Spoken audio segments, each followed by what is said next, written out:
School leave விட்டாச்சு. டெய்லியும் பசங்களுக்கு விதவிதமாக ஸ்நாக்ஸ் செஞ்சு கொடுக்கணும். இன்றைக்கி என்ன ஸ்நாக்ஸ் செஞ்சுன்னு பார்க்கலாம் வாங்க.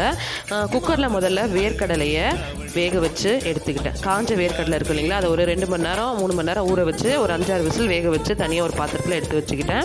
2 வெங்காயம் 2 தக்காளி எல்லாத்தையும் பொடியாக அரிஞ்சு வச்சுக்கிட்டேன். நாட்டு தக்காளியாக இருந்தால் நல்லா புளிப்பாக இன்னும் டேஸ்ட்டாகவே இருக்கும். கொத்தமல்லி கேரட்டையும் துருவி வச்சுக்கிட்டேன். கொத்தமல்லியும் பொடியை நறுக்கி வச்சுக்கிட்டேன். இப்போது இந்த வேர்க்கடலையில் 1/2 ஸ்பூன் அளவுக்கு தனி மிளகாத்தூள், சாட் மசாலா தூள், நறுக்கி வச்சுருக்கிறது எல்லாத்தையும் போட்டு நல்லா மிக்ஸ் பண்ணி எடுத்துக்கிட்டேன். இப்போ இதை தூக்கி அப்படியே பசங்க வாயில் திணிச்சா சாப்பிடுங்களா? ஆஹா, என்னம்மா கேரட்டு கொடுக்குற, வேர்க்கடலை கொடுக்குறேன்னு சொல்லி சாப்பிடாதே, அதுக்கு லஞ்சமாக என்ன கொடுக்கலான்னு யோசித்தேன். மாங்காய் ஃப்ரிட்ஜில் இருந்தது. மாங்காவை எடுத்து அதையும் துருவி போட்டேன்.